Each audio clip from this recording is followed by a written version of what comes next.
कौन व्यक्ति संबंध बनाने योग्य है, कौन व्यक्ति त्यागने योग्य है, ये सब जो जानकारी करता है उसको कहते हैं व्यवस्थित बुद्धि। और श्री कृष्ण आराधन करने से व्यवस्थित बुद्धि प्राप्त होती है। तो भगवान ने भौमासुर का वध किया, 16,100 राजकुमारियों को ठाकुर जी ने मुक्त किया। एक साथ 16,100 राजकुमारियों ने विधाता से प्रार्थना की, भूयात पतिर्मे मह्यम। अब यहां पर एक बहुत अच्छी बात है कि 16,100 राजकुमारियों ने जैसे ही कारागृह में मुक्त करने के लिए ठाकुर जी को आते देखा, सबके मन में यह भावना उत्पन्न हुई कि ये जो हमें मुक्त करने आए यही हमारे पति बन जाएं। ठाकुर जी ने 16,100 राजकुमारियों को मुक्त करके उनको पुनः उनके घर वापस जाने को आज्ञा दी। राजकुमारियों ने कहा कि भगवान हम चली तो जाएंगे, लेकिन हमें स्वीकार कौन करेगा, हमसे विवाह कौन करेगा।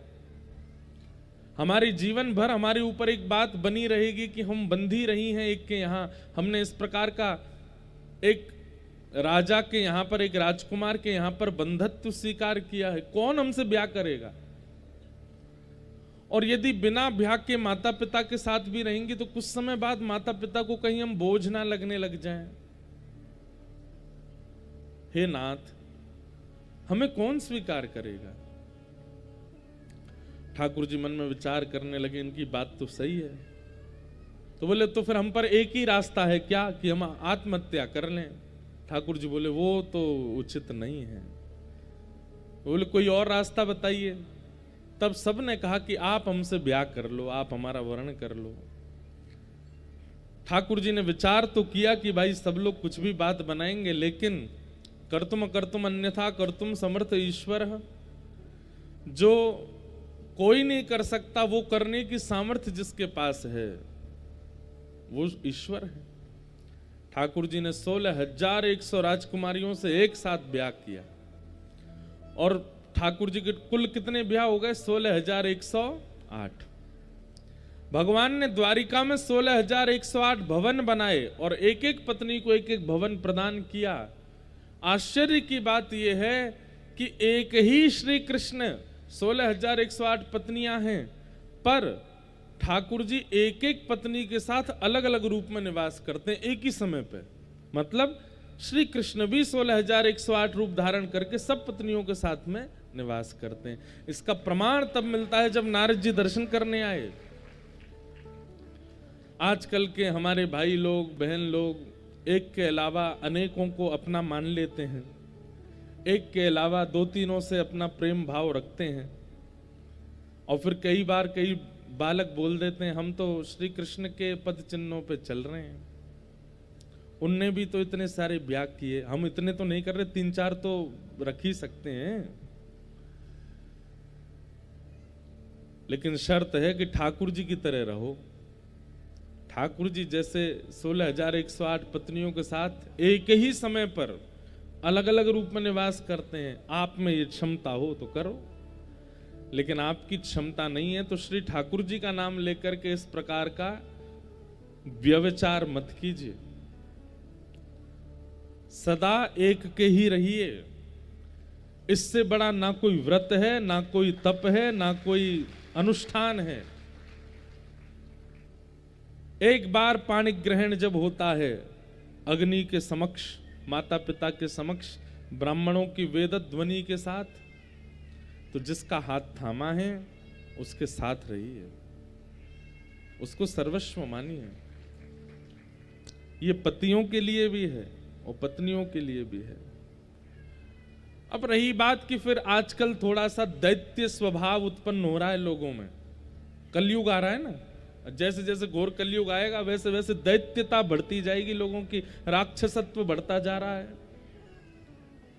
और उस राक्षसत्व के कारण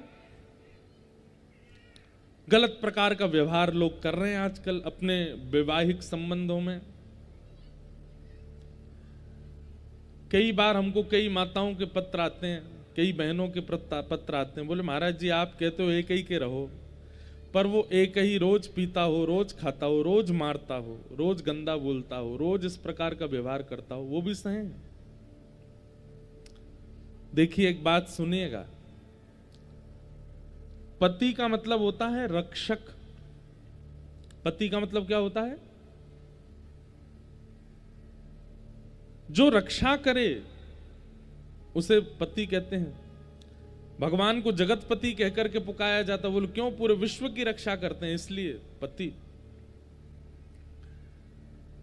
अगर रक्षा का गुण उसके अंदर है तो ही तो वो पति है, लेकिन रक्षा का गुण नहीं है तो फिर वो काय बात का पति? वो तो वही बात हो गई कि साधु का चोला पहना है लेकिन साधु जैसा कोई व्यवहार नहीं है, ना वैसा बोली चाली, ना वैसा खान पान, ना वैसा रहन सहन, केवल साधु बने घूम रहे हैं रावण की तरह। चोला तो कोई भी पहन लेगा, इंस्पेक्टर की वर्दी तो कोई भी दर्जी से बनवा करके पहन करके अपने आप को सलाम करवा सकता है।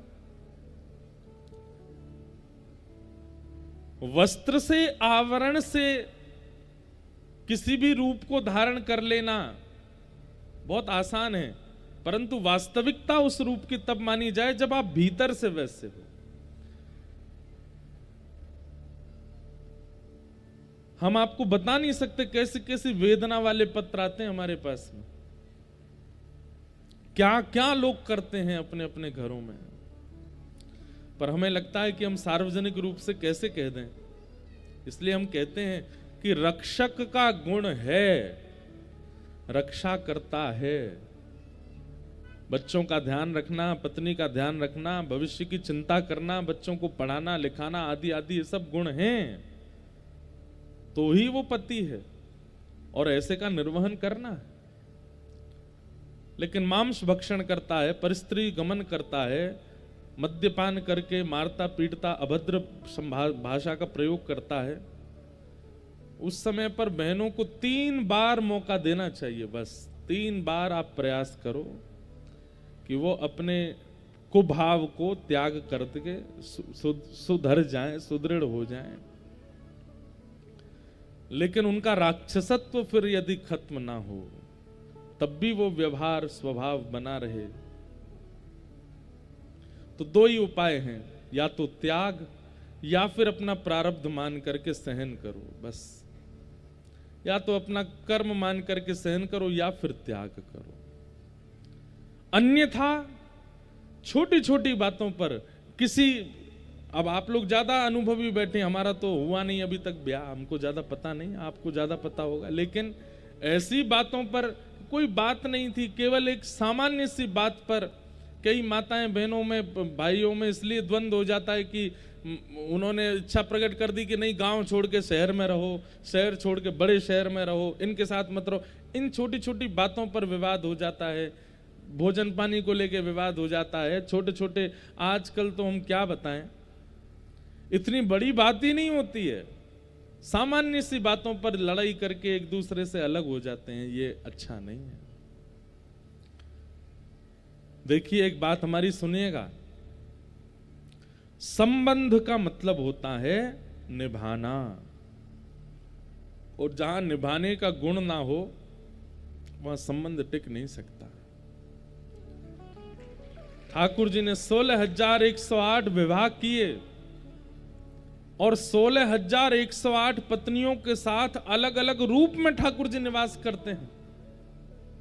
सबके साथ ठाकुर जी रह करके एक सी क्रिया करते हैं। इसलिए ठाकुर जी जैसे बनने का प्रयास मत कीजिए, ठाकुर जी जो कहते हैं वो करने का प्रयास कीजिए। ठाकुर जी जैसे हम बन नहीं सकते, लेकिन ठाकुर जी जो कहते हैं वो हम कर सकते हैं। भगवान ने 16,108 ब्याह किए। नारद जी महाराज ठाकुर जी की ग्रहचर्या देखने आए। ठाकुर जी की ग्रहचर्या देख करके एक एक पत्नी के साथ अलग अलग रूप में ठाकुर जी रह रहे हैं, ये सब देख करके नारद जी बड़े प्रसन्न हो गए। ठाकुर जी को वंदन किया, बोले जय हो भगवान, ये आप ही कर सकते हो और किसी की सामर्थ्य नहीं है। भगवान की दिनचर्या बताई गई, ठाकुर जी द्वारिका में कैसे निवास करते हैं। ब्रह्म मुहूर्त में ठाकुर जी उठ जाते हैं, उठ करके ठाकुर जी अपने भक्तों का स्मरण करते हैं, स्नान ध्यान करके ठाकुर जी पांचजन्य शंख का नाद करते हैं और उस शंख के नाद से पूरी द्वारिका का मानो जैसे अलार्म बज जाता है। ठाकुर जी के शंख नाद से ही उठते हैं सब द्वारिका के लोग। हमारे शास्त्र आज्ञा करते हैं कि हर घर में शंख तो होना चाहिए। समुद्र मंथन में 2 रत्न मानवों को भी दिए गए हैं। एक रत्न शंख है और दूसरा गौ माता। आजकल लोग गाय तो रखते नहीं घर में, लेकिन आप लोग सब यहां आसपास गांव में रहने वाले गौ सेवा किया करो। घर में यदि 2 वस्तु हैं तो नारायण आएंगे ही आएंगे, एक तो शंख और दूसरा गौ माता। इन 2 का स्पर्श आपके घर में होना चाहिए नित्य। और जिन घरों में शंख है वहां के माता पिता और बड़े लोगों से प्रार्थना है कि सुबह उठकर के अपने घर की सेवा पूजा प्रारंभ करने से पहले अपने घर के बिल्कुल मध्य आंगन में खड़े होकर के 3 बार शंख का नाद किया कीजिए। और वो शंख नाद ऐसा होना चाहिए कि आपके घर के जितने बालक बच्चे और सदस्यगण सोए हैं सबके कानों में उसकी ध्वनि जावे। वो भले ही आपसे नाराज हो, रूठ हैं, चिल्लाएं, लेकिन फिर भी बजाओ। किसी के कान पे मत बजाना। आंगन में मतलब घर के कोने कोने तक शंख की ध्वनि जानी चाहिए। शंख का जो स्वर है ना, वो नकारात्मक ऊर्जाओं को नष्ट कर देता है। किसी की नजर लगी हो, किसी की अला बला लगी हो, किसी ने बुरी दृष्टि से देखा हो, या फिर किसी भी प्रकार की नकारात्मक ऊर्जा आपके घर में निवास कर रही होगी, नित्य ब्रह्म मुहूर्त में उठ के स्नान ध्यान करके आप अपनी घर की पूजा प्रारंभ करने से पहले शंखनाद करो। अब कई लोग कहते हैं स्त्रियां बजा सकती हैं कि नहीं, अब इसके कई शास्त्रीय प्रमाण तो होंगे, पर शंख नाद करने में जिस वायु का प्रयोग होता है, जिस ऊर्जा का प्रयोग होता है, जिस बल का प्रयोग होता है, वो बल यदि माताएं प्रयोग करेंगी तो उनको कालांतर में कष्ट हो सकता है। इसलिए भाइयों को ही शंखनाद करना चाहिए, और कोई इसमें बड़ी बात नहीं है। भाइयों को ही शंखनाद करना चाहिए। शंखनाद करने में क्योंकि जिस ऊर्जा का प्रयोग किया जाता है, भाई लोग पूरे दिन खाते पीते पड़े ही तो रहते हैं, क्या करो, इनसे थोड़ी मेहनत करवाओ, लो शंख बजवाओ, लो बजाओ। रोज सुबह सुबह शंख बजाया कीजिए। और संध्या में जब सूर्य और चंद्र दोनों मिलते हैं, सूर्यास्त होता है, चंद्रोदय होता है, रात्रि का संध्या बेला आती है, तब भी एक बार शंखनाद करना चाहिए। जब भी घर में आरती पूजन हो, कोई संत पधारें, कोई महापुरुष पधारें, कोई भक्त पधारें, तब भी शंखनाद होना चाहिए। कोई मंगल कार्य प्रारंभ होता हो, ब्याह होने वाला है, नई बहू घर आने वाली है, बालक का जन्म हुआ है, 100 वर पूरे हो गए हैं, उसके बाद भी शंखनाद करना चाहिए। शंखनाद बहुत बड़ी ऊर्जा है हम भारतीयों की, पर अब धीमे धीमे खत्म होती जा रही है। और दूसरी गौ सेवा। कहते तो ऐसा है कि मानव शरीर से प्रत्येक दिन, साल के 365 दिन कोई काम बने चाहे ना बने, पर शंख का स्पर्श और गौ का स्पर्श रोज होना चाहिए हमारे हाथों से। वो रत्न मिला है हमें समुद्र मंथन से, उसी से कल्याण हमारा निश्चित होगा। तो भगवान शंखनाद करते हैं, और शंखनाद पांचजन्य शंख की ध्वनि से पूरी द्वारिका नगरी उठ जाती है। भगवान की फिर दिनचर्या बताई, गौशाला जाते हैं, गौ सेवा करते हैं, लौट करके आके फिर बाल भोग पाते हैं, फिर अपनी स्वधर्मा सभा को संबोधित करते हैं, फिर राजभोग ठाकुर जी पा करके थोड़ी देर द्वारिका भ्रमण पर निकलते हैं। द्वारिका भ्रमण के बाद फिर शाम को आगंतुक लोगों से मिलते हैं, रात्रि का समय अपने परिवार को देते हैं, और रात्रि का प्रसाद सब परिवार जनों के साथ पाकर के ठाकुर जी विश्राम में जाते हैं। ये नित्य की दिनचर्या है ठाकुर जी की। ठाकुर जी की दिनचर्या का वर्णन किया गया। आगे राजसूय यज्ञ की कथा सुनाई गई, जहां पांडवों ने राजसूय यज्ञ किया, ठाकुर जी को निमंत्रित किया। भगवान राजसूय यज्ञ में जा ही रहे थे, तभी जरासंध के यहाँ 20,000 राजकुमार बंदी हैं, उसकी खबर भगवान को पड़ी। तो ठाकुर जी भीम और अर्जुन को संग लेकर के जरासंध के यहां गए और जरासंध के साथ में भीम का युद्ध करवाया। ये वही जरासंध है जिसने 17 बार चढ़ाई की थी मथुरा पर और भगवान 18वीं बार रण छोड़ करके भाग गए। ठाकुर जी ने जरासंध को क्यों नहीं मारा? क्योंकि जरासंध की मृत्यु किसी कारण से भीम के हाथों ही निश्चित थी, इसलिए ठाकुर जी ने उसको नहीं मारा। कई कारण आते हैं। दूसरा कारण कि भगवान पृथ्वी का भार हल्का करने आए थे और जरासंध जितनी बार युद्ध करने के लिए मथुरा आया उतनी बार पृथ्वी के चुन चुन करके राक्षसों को लेकर के आया। तो ठाकुर जी ने विचार किया कि मथुरा में बैठे बैठे ही पृथ्वी का भार हल्का हो रहा है, हर बार इसको नहीं मारेंगे पूरी सेना मार देंगे इसकी। वो बदले की भावना से फिर सेना लेके आता, ठाकुर जी फिर सेना मार देते, उसको छोड़ देते। इस प्रकार मथुरा में रह करके लाखों की तादाद में पृथ्वी के भार को हल्का किया ठाकुर, इसलिए जरासंध को छोड़ रहे थे। लेकिन अब जरासंध का समय आ चुका था। ठाकुर जी ने रूप बदला। बलराम, अर्जुन, भीम और ठाकुर जी तीनों ब्राह्मण का रूप धारण करके जरासंध के पास गए। जरासंध का नियम बन चुका है, जिस दिन से ठाकुर जी रण छोड़ के भागे उस दिन से ब्राह्मणों को मुंह मांगा दान देता है। जो मांग ले ब्राह्मण वो देता है। आज ब्राह्मणों की कतार में श्री कृष्ण, अर्जुन और भीम तीनों लगे थे। जैसे ही भगवान सामने आए ब्राह्मण का रूप धारण करके, जरासंध ने कहा, मांगिए विप्रवर, क्या चाहिए आपको, मैं दान दूंगा आपको। ठाकुर जी ने कहा, हमको एक ही दान चाहिए। क्या? युद्ध। तुमसे लड़ना चाहते हैं। जरासंध अपने आसन से खड़ा हुआ, जोर से हंसने लगा और कहने लगा, इतने वर्षों से ब्राह्मण सेवा कर रहा हूं, इतना तो जानता हूं कि ब्राह्मण कुछ भी मांग लेगा लेकिन युद्ध नहीं मांग सकता। ये ब्राह्मण के स्वभाव में। आप ब्राह्मण नहीं हो, कौन हो, अपना रूप दिखाओ। ठाकुर जी बड़े प्रसन्न हो गए कि भाई देखो, ये ब्राह्मणों की असली सेवा कर रहा है, ये जानता है कि ब्राह्मण युद्ध नहीं मांगेगा। ठाकुर जी ने अपना मुख दिखाया, बोले, हम श्री कृष्ण हैं। जरासंध बोला, अच्छा, रण छोड़ के भाग गया था मेरे सामने से, अब युद्ध करने आया मुझसे? लेकिन मेरा स्वभाव है, भगोड़ों से युद्ध नहीं करता, चल हट जा। ठाकुर जी से ऐसे बोला। हाँ भाई, तुम दिखाओ, तुम कौन हो? अर्जुन ने अपना मुख दिखाया। जरासंध बोला, तुम अर्जुन हो? बोले, हाँ। बालकों से युद्ध नहीं करता, चलो जाओ। ये रण छोड़ के भागे इसलिए इनसे युद्ध नहीं, तुम बालक हो इसलिए तुमसे युद्ध नहीं। तीसरे, हाँ तुम आओ। भीम ने जैसे ही अपना रूप दिखाया, जरासंध बोला, ये थोड़ा मेरी टक्कर का है, इससे मैं युद्ध करूंगा। जरासंध ने घोषणा कर दी, सूर्य उदय से लेकर के सूर्यास्त तक युद्ध करूंगा और सूर्य अस्त होते ही आप लोगों की मेहमान नवाजी करूंगा, आपको खिलाऊंगा, पिलाऊंगा, सुलाऊंगा, आप मेरे मेहमान हो। भीम, तैयारी कर लो, कल से युद्ध होगा। कौन सी को रो रो भैया? अरे मैया, लाला बेचारे कछु खवाए दो, पिवाए दो।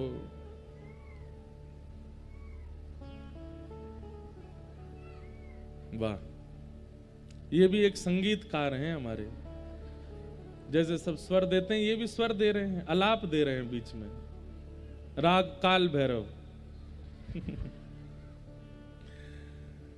देखो, सो के उठे होंगे, अभी हो गए शांत। ले जाऊं मैया ने, एक बार घुमा लाओ इनको, फिर आ जाना।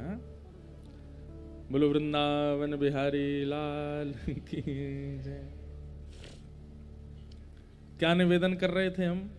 बड़ी बढ़िया कुछ बात चल रही थी। हाँ, तो भीम को जरासंध ने कह दिया, सूर्योदय के बाद आपसे युद्ध करूंगा और सूर्यास्त तक युद्ध चलेगा, सूर्यास्त के बाद युद्ध नहीं करूंगा, फिर आपकी मेहमान नवाजी करूंगा।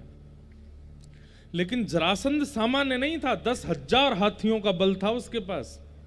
और भीम भी सामान्य नहीं है, लेकिन हाँ, जरासंध जितना बल नहीं था।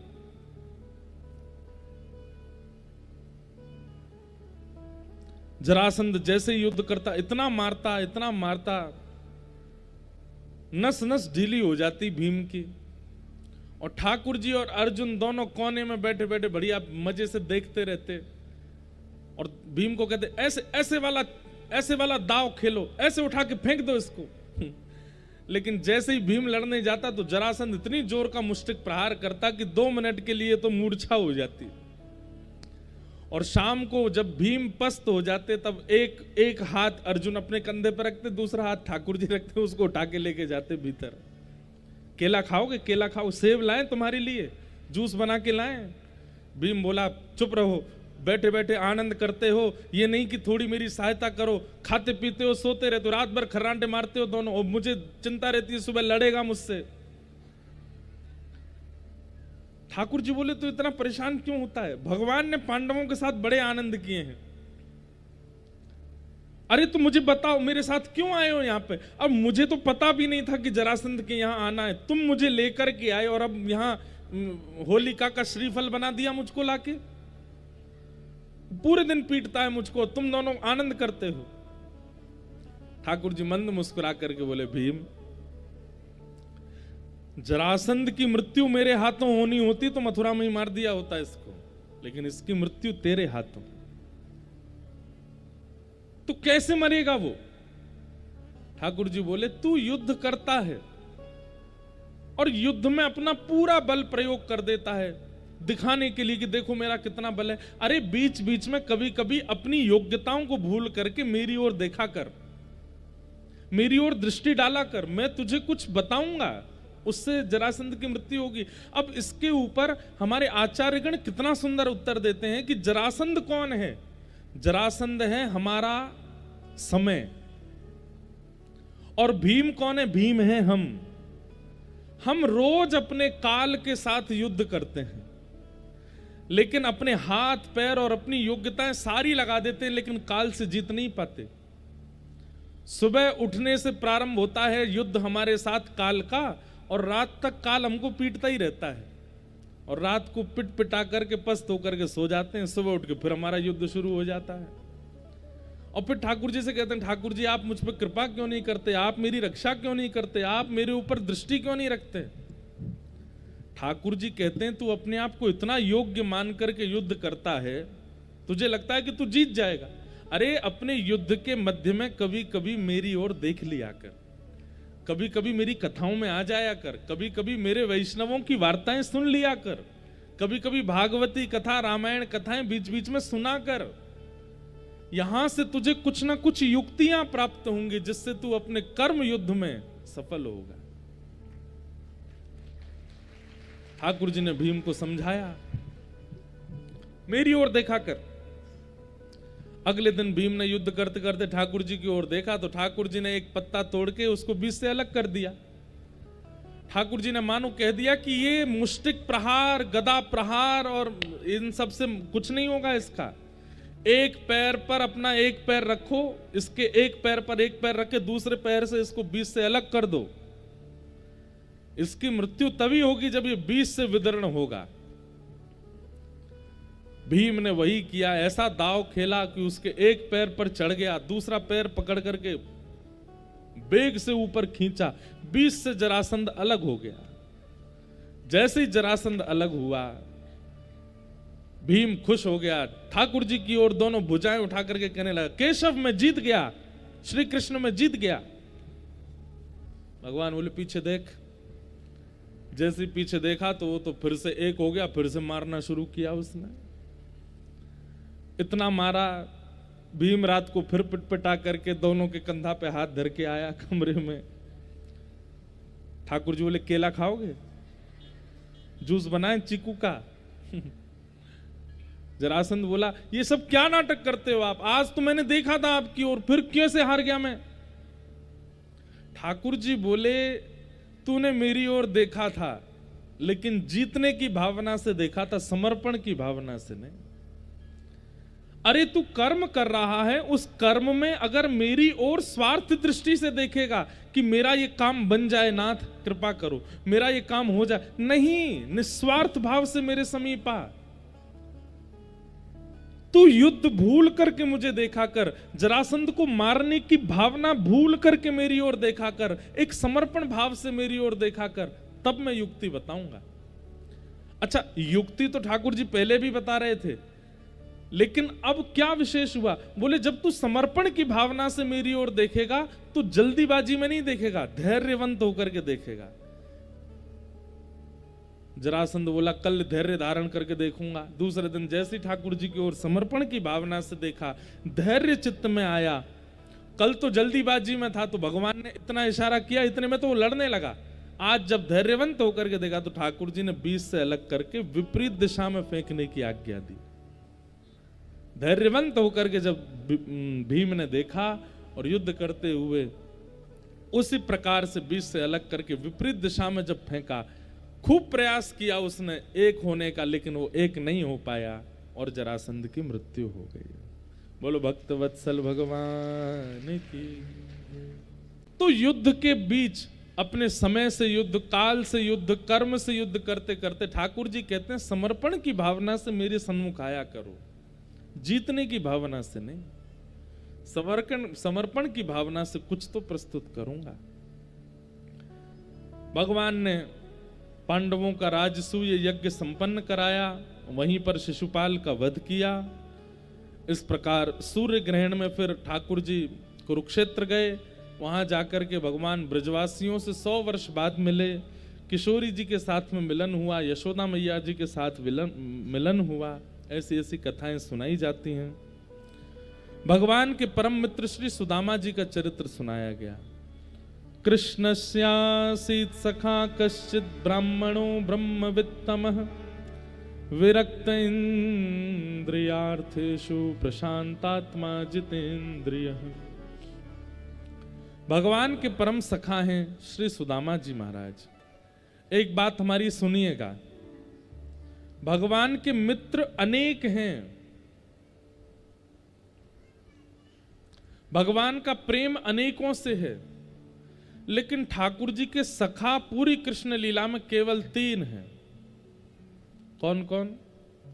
उद्धव, अर्जुन और श्री सुदामा जी। आप कहेंगे तो फिर मधुमंगल, श्रीदामा, तनसुखा, मनसुखा जो ब्रज में रहे, ये भगवान के सखा नहीं है, ये ठाकुर जी के प्राण हैं। इनसे तो ठाकुर जी अथाह प्रेम करते हैं।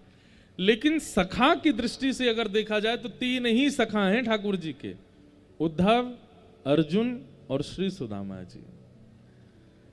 हमारी एक बात मानिएगा, जो ठाकुर जी के प्रति कहीं ना कहीं सख्य भाव रखते हैं,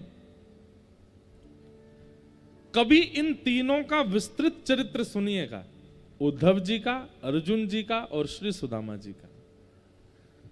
इनसे आपको सखत्व सीखने को मिलेगा, ठाकुर जी का सखा कैसे बनाया जाए।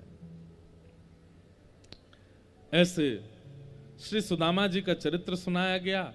अत्यंत दीन दैन्यता से युक्त श्री सुदामा जी महाराज, घर में खाने को अन्न नहीं है, पहनने को वस्त्र नहीं है, रहने को सुंदर घर भी नहीं है, लेकिन फिर भी केवल निर्वहन कर रहे हैं अपने जीवन का। ठाकुर जी जो प्रदान कर दें उसको प्रसाद मान करके स्वीकार कर रहे हैं। एक बात कहें बंधु, जो इस प्रकार का जीवन जीता है कि जो जीवन में प्राप्त हो जाए सब भगवत प्रसाद है, चाहे वो अनुकूल है चाहे वो प्रतिकूल है, ऐसा व्यक्ति अपने जीवन में सफल होता है। ठाकुर जी कुछ दिन पीड़ा देकर के देखते हैं, लेकिन जब पीड़ा को भी व्यक्ति सह लेता है ना, तब ठाकुर जी जीवन में आनंद जरूर देते हैं। इसलिए इस कथा से केवल इतना तो जरूर सीखिएगा कि जो भी जीवन में प्राप्त है वो पर्याप्त है, और जो भी जीवन में आ रहा है सब भगवत प्रसाद है, मैं सबको स्वीकार करूं। प्रसाद को माथे से लगा करके पाया जाता है। अगर ठाकुर जी अनुकूल समय दे रहे हैं, भगवान की कृपा, लेकिन कभी कभी यदि प्रतिकूल दे रहे हैं तो उसको भी कृपा मान करके सही है, उस पर ज्यादा विचलित मत होइए। और एक बात बताएं, जल में यदि डूबना ना हो तो हमारी एक बात सुनिएगा, वैसे तो देखिए डूबता वही है जिसको तैरना आता है। आप कहोगे उल्टी बात कर रहे हो महाराज जी। हमारे पूज्य पिताजी महाराज कहते हैं कि गहरे जल में ना तैरने वाला व्यक्ति जाएगा ही नहीं, इसलिए वो डूबेगा ही नहीं। गहरे जल में जाता ही वो है जिसको तैरना आता है, और फिर वो डूब जाता है। लेकिन जल में यदि डूबने से बचना हो तो हमारी एक बात सुनिएगा। पहली बात, हाथ पैरों को ढीला छोड़ दीजिएगा, और दूसरी बात, मुख को बंद रखिएगा। ऊपर की तरफ मुख करके और लेट जाओ, जैसे बिस्तर पर लेट। एक बार को ऐसा लगेगा कि आप डूब रहे हो, लेकिन फिर डूबोगे नहीं, अपने आप ऐसे तैरने लग जाओगे। ठीक वैसे ही जीवन रूपी इस भवसागर में यदि कभी लग रहा हो कि हम डूब रहे हैं, तो पहला तो हाथ पैर मत मारो, सीधे हो जाओ, सरल हो जाओ, सहज हो, ज्यादा हाथ पैर मारने की आवश्यकता नहीं। और दूसरा, मुख को बंद कर लो, मौन हो जाओ। आप इस संसार रूपी सागर में भी अगर डूब रहे होंगे तो वहां भी बच जाओगे। अब जैसे कोई काम नहीं बन रहा किसी का, या कोई विपत्ति आ गई, मंत्री जी को फोन करो, विधायक जी को फोन करो, इनको फोन करो, इनको फोन करो, तुम भी हमारे संपर्क, तुम कुछ करवाओ, तो इतना हाथ पैर मारते हैं लोग, इतना बोलते हैं, इतना सब कुछ प्रयास करते हैं, डूबना पड़ता है। फिर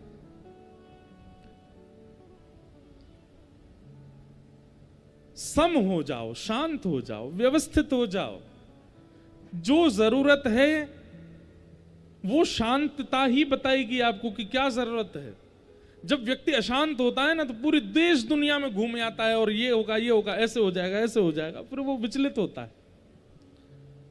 शांत व्यक्ति जो होता है ना, वो एक क्रिया करता है, बस वो एक क्रिया से ही सफल हो जाता है।